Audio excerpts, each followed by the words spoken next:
hindi ka makikipagtalik hanggang sa ikasal?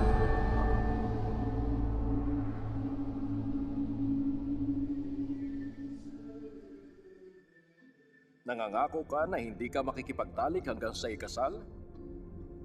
Opo. Ma, sigurado ka ba ito yung tama?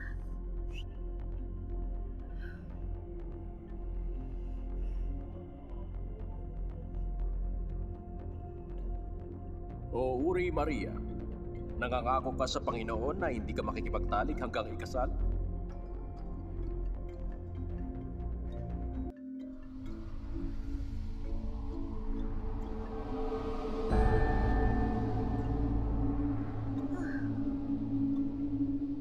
Ako yan. 15 years ago. Bakit gusto nilang gawin to ng mga bata noon?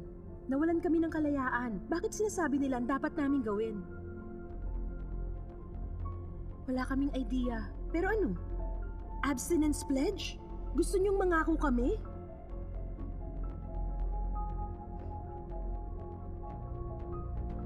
Opo. Hindi pwedeng makipag-sex hanggang ikasal? Ang babae at lalaki na parehong malusog, hindi ginagawa yun sa 21st century. Pero, posible ba talaga yun?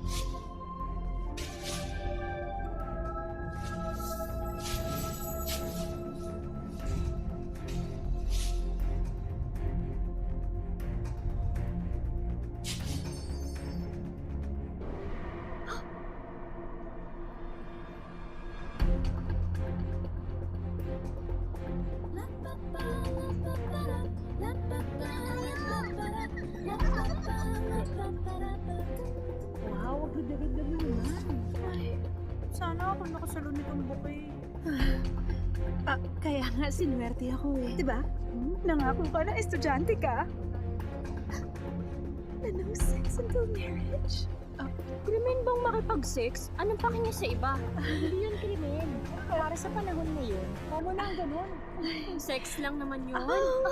Bakit ba? Anong gusto mong tawag? Anong epekto ng hindi makipag-sex? Isa pa, imbes na abstinence pledge, sex after marriage na lang. Mas okay, di ba? Sige. Meaning, hindi ka pa nagkakajowa? Hindi ah.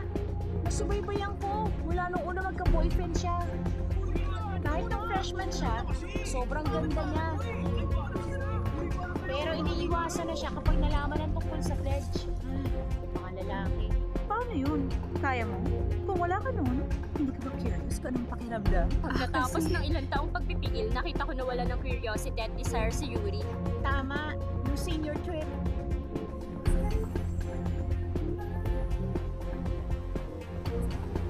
Yung first kiss ni Yuri.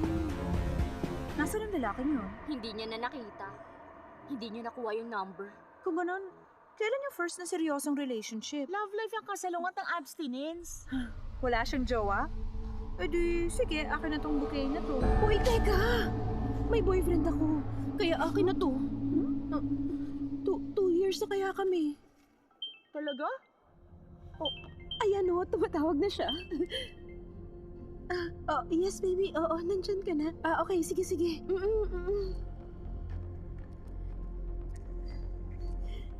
Opa!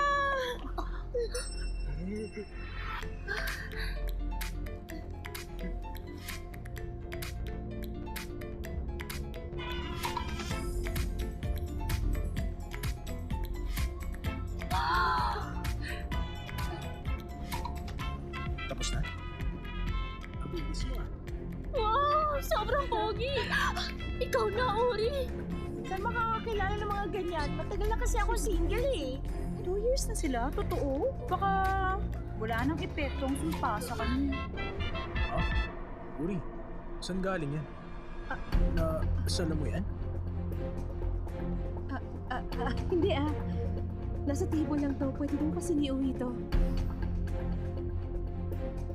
Baby, sa tingin mo marami pa tayong time? Punta kaya tayo sa...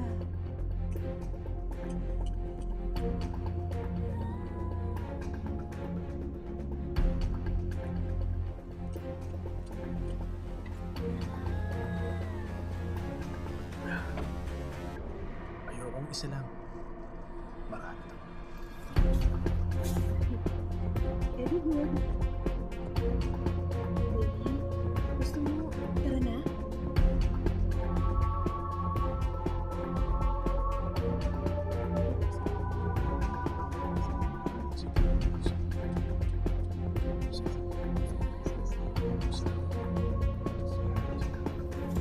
Ay, ito po, para sa inyo po. Ito, ingat po kayo. See you next time. Ingat po. Oh, ito, ingat po kayo. Ingat po kayo. Pahinga ka na. Alam ko pagod ka na after ng bus. Ayos na ako. Eh, ikaw, pagod ka na?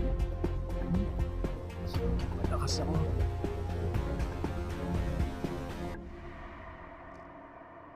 Sure ka ba? Na okay ka lang talaga? Bakit ba?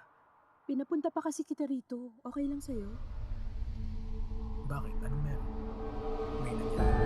Matagal ko na kasing iniisip. 2 years na tayong dalawa pero madalas lang tayong nasa simbahan. Hindi pa ako nakakapunta sa bahay niyo at hindi pa tayo maalis ng tayong dalawa lang para mag-enjoy. At saka, marami pang iba. Girlfriend kita. Sapat na yun sa akin. At wala nang iba pa. Pero nahihirapan ka, di ba? Alam kong pinasok ko. Niligawan kita nung naramdaman kong totoo ang feelings ko. At hinintay kita. Mas mahalaga ang prinsipyo mo para sa akin kaysa sa typical na relationship.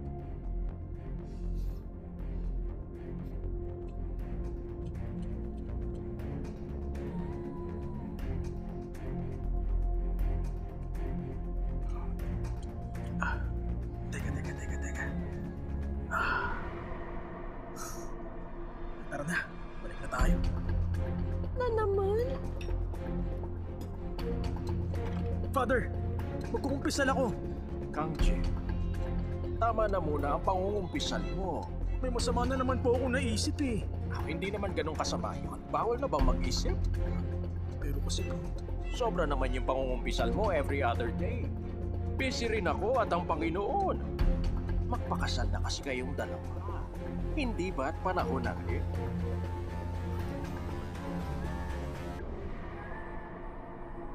Mayuri.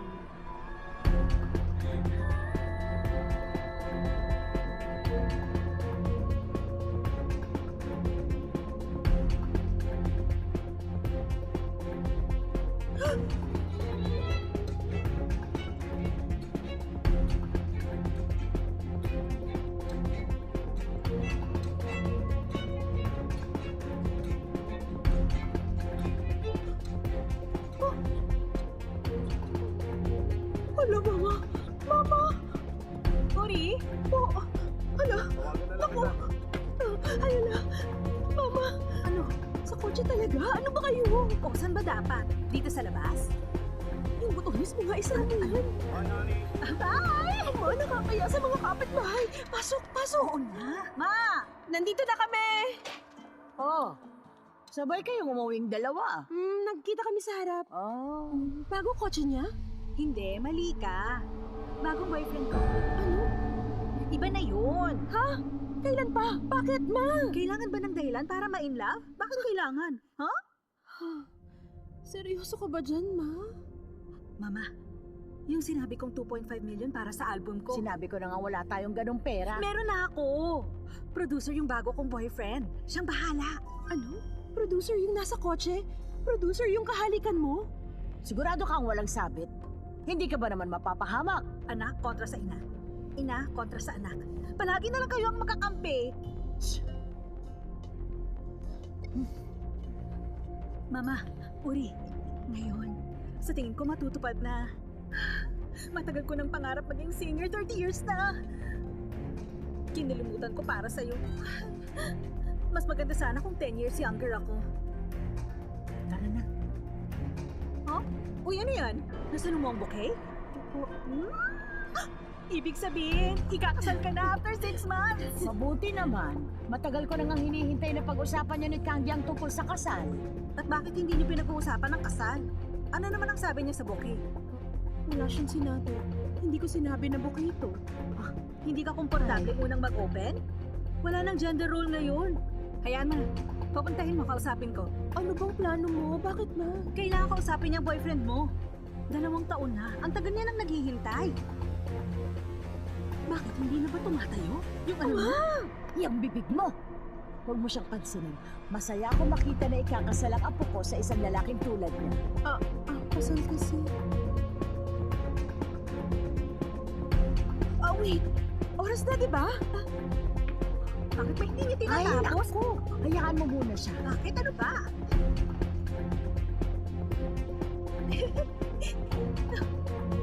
Buksan mo ng TV. Ano kaya?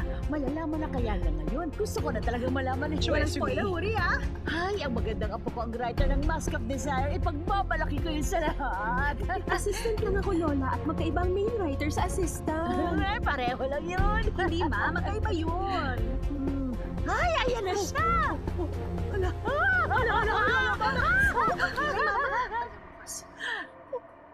Sir Choi.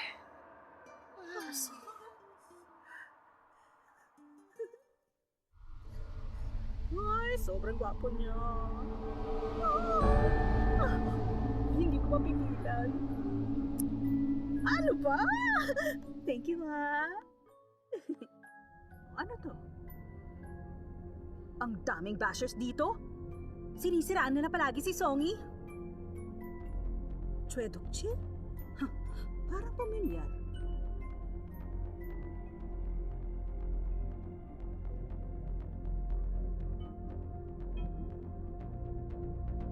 Dok-chin?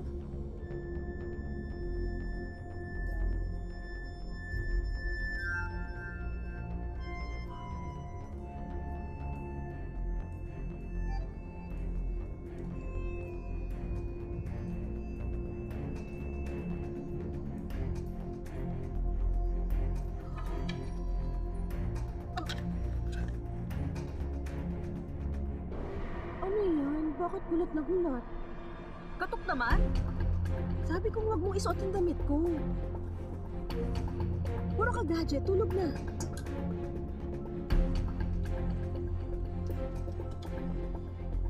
Baka nanonood ng porn.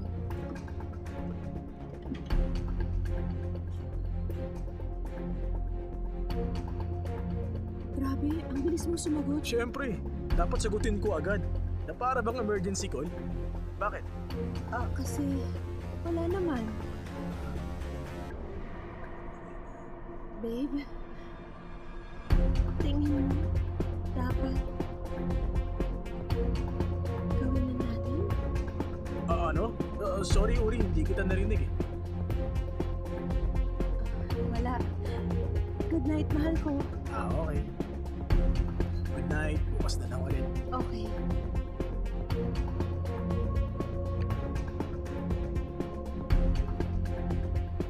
Ano ba? Sinabi kong tumahimik kayo.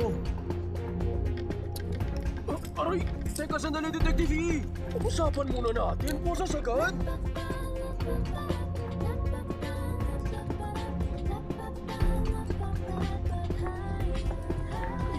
Ang cute! Bye!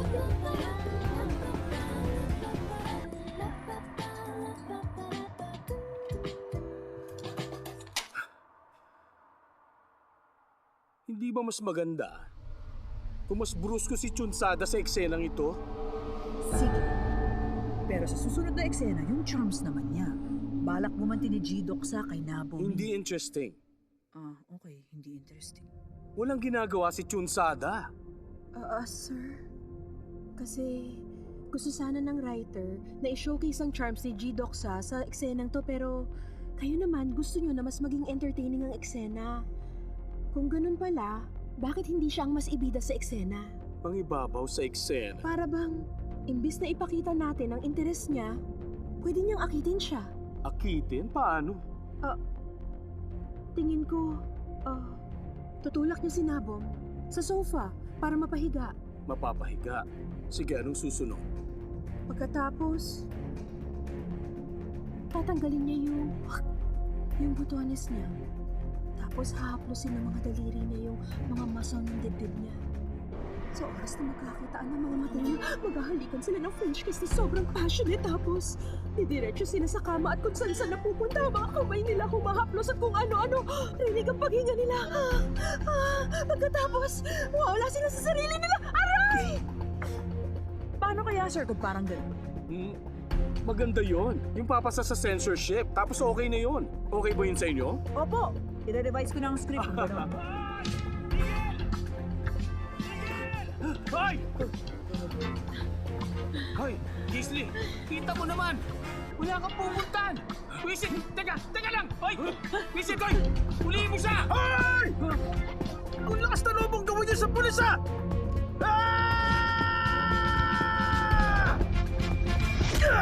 Hoy! Ayos ka lang? Oh, Hindi ikaw si Grace Linder. ano? Hindi ah. Sabi niya bulaklak lang yun. Pambira, wala ka bang alam ha?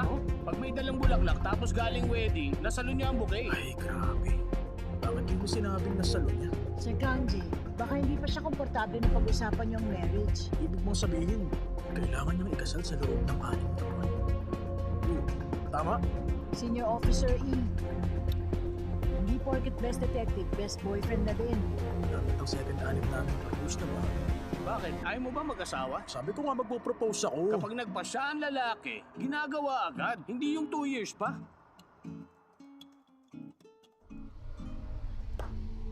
Hoy, ilang years ka na sa work na to? 5 years. Magkasama at pareho tayong assistant writers para sa Seduction Like the Night Mist. 5 years. Pero kapag kaharap natin si Director Pak... anong gagawin mo, ha?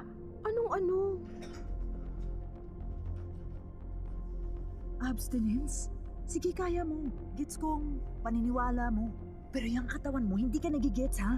Wala kang malay na yung ginawa mo, nagiging malaswana para sa ibang tao. Kaya para kang inhit na aso sa harap ni Director Pak kanina. Pasensya ka na talaga, hindi ko sinasadya. Pasensya saan sa pagiging virgin?